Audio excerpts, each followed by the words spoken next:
अहमदाबाद विमान हादसे के बाद हरियाणा में इसी तरह के विमान हादसे की यादें ताजा कर दी हैं। हालांकि अब दो विमान आपस में टकरा गए थे और 349 लोगों की मौत हो गई थी। देखिए हमारी ये खास रिपोर्ट।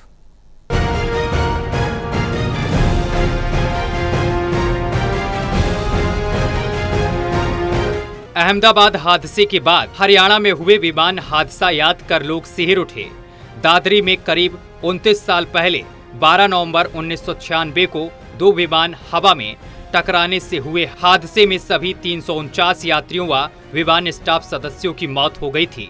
ये दिल्ली से लौट रही सऊदी अरब एयरलाइंस की फ्लाइट 763 और यहां आ रही कजाकिस्तान एयरलाइंस की फ्लाइट 1907 चरखी दादरी के टिकान गांव के ऊपर टकरा गई थी। दोनों प्लेन में क्रू मेंबर सहित 349 लोग सवार थे। इन सभी की जिंदा जलकर मौत हो गई थी।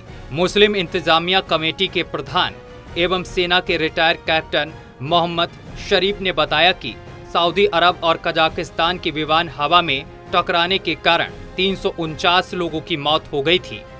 घटना स्थल का दृश्य भयानक और दर्दनाक था। बुरी तरह जली लाशें और यात्रियों के शरीर के कटे फटे अंग बिखरे पड़े थे। मोहम्मद शरीफ ने बताया है कि सभी मृतकों में से 298 डेड बॉडी को कब्रिस्तान में लाया गया, जिनमें 118 मृत लोगों की पहचान हो पाई थी, जबकि 51 लोगों के शरीर पूरी तरह जल चुके थे। सभी मृतकों को 3 स्थानों पर जमीन में गड्ढा खोदकर सभी धर्मों के धर्मगुरुओं को बुलाकर अंतिम क्रियाक्रम के तहत दफनाया गया था। तो कोई 12 नवंबर 1996 को शाम को 6:40 पर ये दो हवाई जहाज थे। कजाकिस्तान का व्यापारी जहाज था और एक यात्री जहाज था सऊदी अरब का। ये यहाँ से करीब लगभग 5-6 किलोमीटर दूर है टकाना गांव। वहाँ में एक्सीडेंट हुए, हवा में एक्सीडेंट हुए, आपस में पंख इनकी टच हो गई थी। उसमें 349 आदमी दोनों जहाज़ों को मिला के क्रू मेंबर और यात्री मिला करके 349 लोगों का इसमें इंतकाल हुआ था। और इसमें उनको सभी को इसी कब्रिस्तान जो चरखी दादरी जिले में अभी पहले भिवानी जिले में आता था, इसी में दफनाया गया है।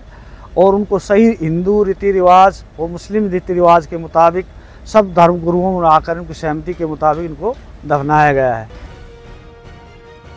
बता दें कि हादसे में मरने वाले 349 लोगों में ज्यादातर भारत के रहने वाले थे। चरखी दादरी के कब्रिस्तान में इस हादसे का बोर्ड लगाया गया, जिसमें मृतकों की राष्ट्रीयता के आधार पर संख्या अंकित की गई। इनमें भारत के 231, सऊदी के 18, नेपाल के 9, पाकिस्तान के 3, अमेरिका के 2, ब्रिटेन और बांग्लादेश के रहने वालों की संख्या 1-1 दर्ज की गई है। इसके अलावा भारतीय मृतकों में यूपी के सबसे ज्यादा थे, जिनकी संख्या 80 थी।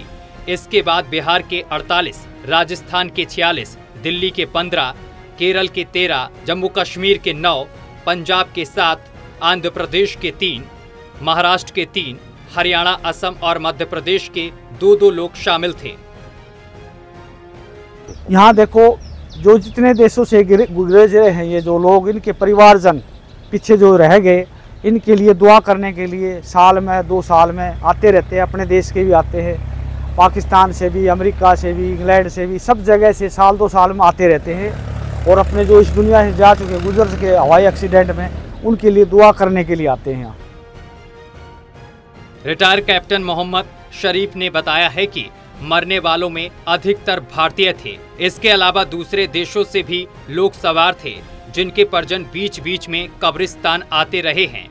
बीते साल अमेरिका से एक महिला भी यहां आई थी, जिसकी दोस्त की इस हादसे में मौत हो गई थी।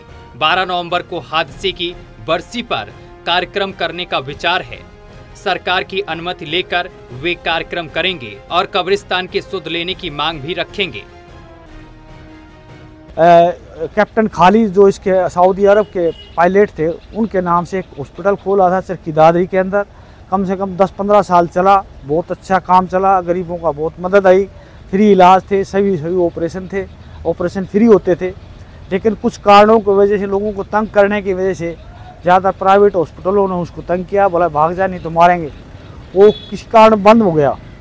अभी हम गवर्नमेंट से, हरियाणा सरकार और सेंट्रल गवर्नमेंट से अनुरोध करते हैं कि उसको दोबारा चालू किया जाए उस हॉस्पिटल को, ताकि आम जनता को उसका फ़ायदा मिले। एम्बेसी इसका पूरा खर्चा एम्बेसी सऊदी अरब उठाती थी, हॉस्पिटल का, उनके नौकरों का, दवाइयों का, बिल्डिंग का खर्चा सब कुछ सऊदी अरब से आता था। फिर पता नहीं क्यों बंद कर दिया गया उसको। बहरहाल चरखी दादरी के चुड़िया मोड़ स्थित आज़ादी से पहले के कब्रिस्तान में सरकार की ओर से 29 साल पहले हुए विमान हादसे का बोर्ड लगाया गया है, जिस पर पूरे हादसे की जानकारी दी गई है और दोनों विमानों में कितने और कहां के यात्री और विमान स्टाफ के सदस्य थे, पूरी जानकारी दी गई है। वहीं मृतकों का रिकॉर्ड भी बोर्ड पर दर्शाया गया है। टोटल टीवी के लिए प्रदीप साहू की रिपोर्ट।